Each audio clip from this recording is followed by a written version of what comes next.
Welcome to Not a Great Whisper podcast. This is your host, Katy Rey. I'm coming to you live from my beautiful home because I'm still in quarantine. I'm still going with that stay-at-home order. Haven't left the house in 2 months because I have an infant. So I really just wanted to really talk about what quarantine's teaching me personally and as a mom of 3. A little bit of insanity from saying that. But I'm going to go into what personally I've been taught through this and still am learning is I am looking forward to a new normal. Like, what does that look like?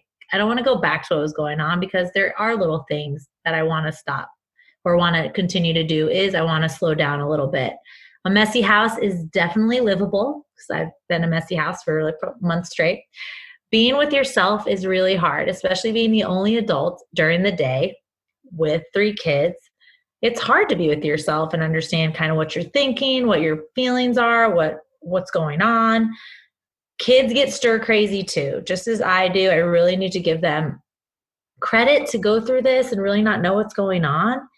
I miss people interaction. I miss gathering. I miss people connection, human interaction. I think it's great virtually we can connect with people, but it doesn't do the same. Managing anxiety is really hard, and talking about it is good because other people are going through that as well because there's so much unknown. Give myself more grace. Give the kids more grace. Finances will always be stressful, so fuck it. Just know that it'll be stressful. It's okay to love the simple things now. Watching the kids quiet for 5 minutes playing, I'm like, oh, it's beautiful. And then they start fighting like 10 minutes later, but it's fine. Do one thing for yourself every day. Whether it's listen to a book, go on your treadmill or whatever, walk outside.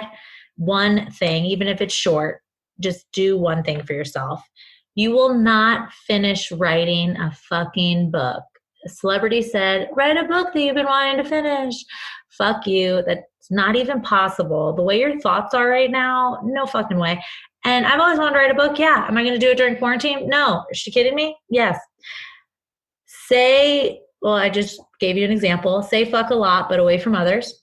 So I already apologized to the teachers because my children, my 6 and 4-year-old, will say shit and damn it. I do say it, not realizing, but fuck, I do say it in the privacy of myself. And I do make sure I'm not screaming it, which is nice. You will have days where you are low, and that is okay. Own it, move forward. Don't apologize for it. You're allowed to be sad. There's so much stuff going on. And it's just really being empathetic towards others and their situations. It's really hard out there. Stop. For the people that always complained about their life, stop craving the new normal and talking about, you can't wait till things when you hated before. Hi, Jaden. Thank you. When you've complained about it before. So stop craving it. That was Jaden making an appearance because I'm home. So not knowing what you had when you had it, I think there's going to be a lot of appreciation, a lot of gratitude now, which is hopeful. Nobody likes what's happening with death tolls, correct? Correct. Hate that about this. But let's take a step back and remember that slowing down and appreciating things might be a great thing out of this, something that we can take out of this that's positive. So that is what I feel like I've learned, and I'm still learning a bunch of other stuff because we're still doing a 4-week stay at home here in the Rey household. So I'm super excited about that, kind of, not really, because my 35th birthday is going to hit quarantine time. I like all these ideas people have, driving by, honking at people. I would just rather people throw money at me, but whatever, we'll see. So let's talk about being a mom during quarantine. Things I have learned. I have no patience. I am trying to have patience, but if you have to put your kids in front of the TV for an hour to bring some sanity back in your day, fucking do it. Do 2 hours. Make sure they get a little bit of attention at some point during the day from you, please. But do it. No judgment. Do what you need to do. Go watch a really stupid ass show in the other room. Take a break. I think the energy my kids have right now, I understand now what my siblings used to complain about with me. I was always at 100%. I was always on. I was always bringing in the energy. And now my kids do it to me. And I'm like, shut the fuck up. Why do you have 105 questions? and 100 of them are the same question you just asked me in the last 5 minutes. What the fuck just happened? But I mean, I don't say it like that. I'm just like, hey, you already asked that question, gave you the answer. What other answer do you want from me? No, you can't have 7 bags of chips today. Okay, great. I didn't realize my maternity leave with my infant, my 2-month-old, because I have a 6, a 4, and a 2-month-old. I didn't realize it would be with all 3 of them full time. And oh my gosh, big ups to the single parents out there.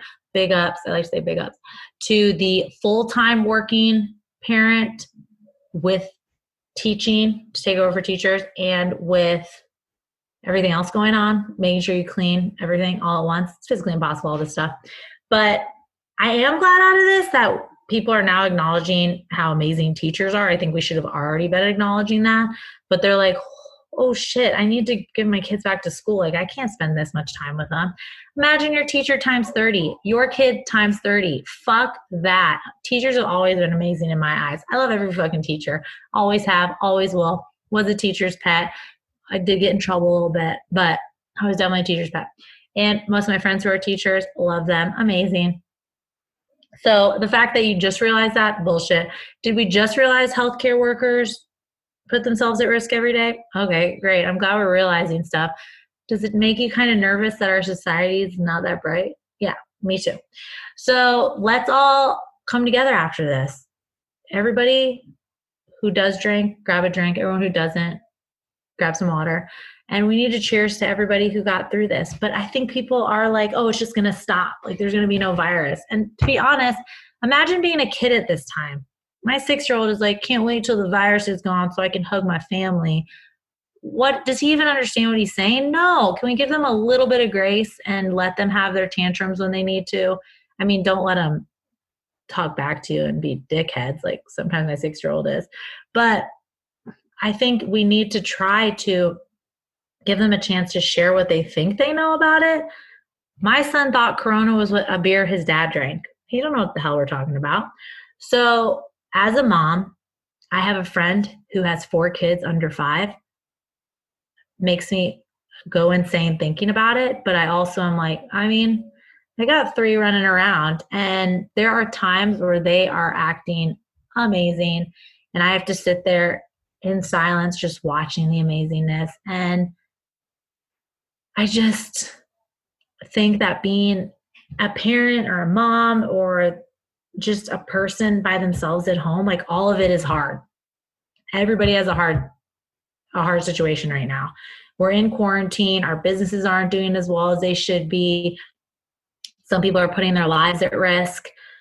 Some people are staying home and literally going insane.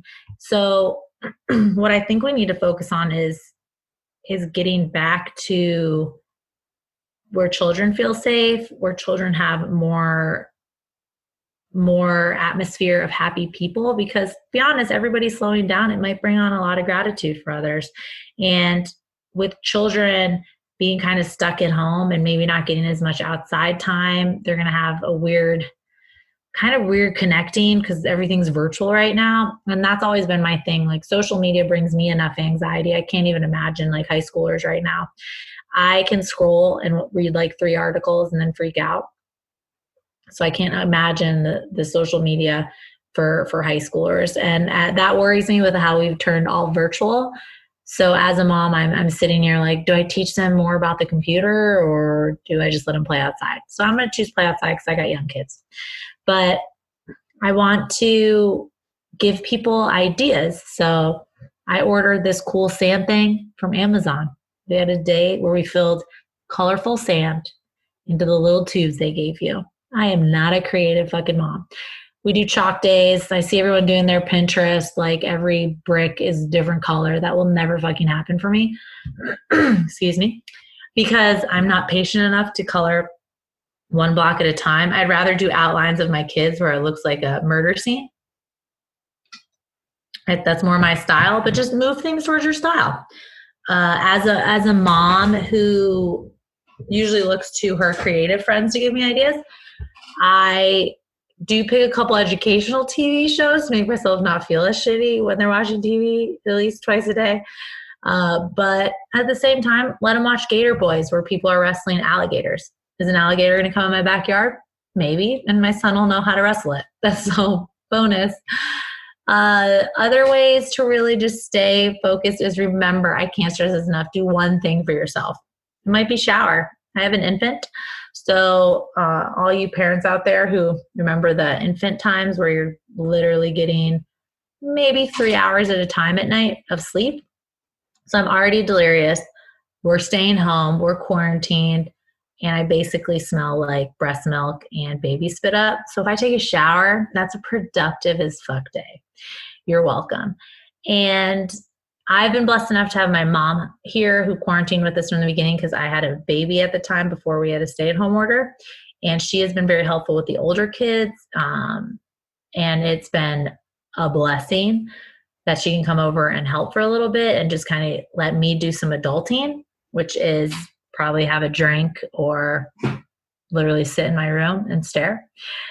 I think it's going to be hard, right? I think we can do hard things. Glennon Doyle, love you. Took that from you, from your book. But what is our new normal? Is anybody looking forward to this? I am. What's going to be the new normal? What limits are you going to give yourself? Are you going to spend more time with your family? Are you never going to see your family again? Are you going to divorce your spouse? We don't know, but it's exciting. So let's get excited.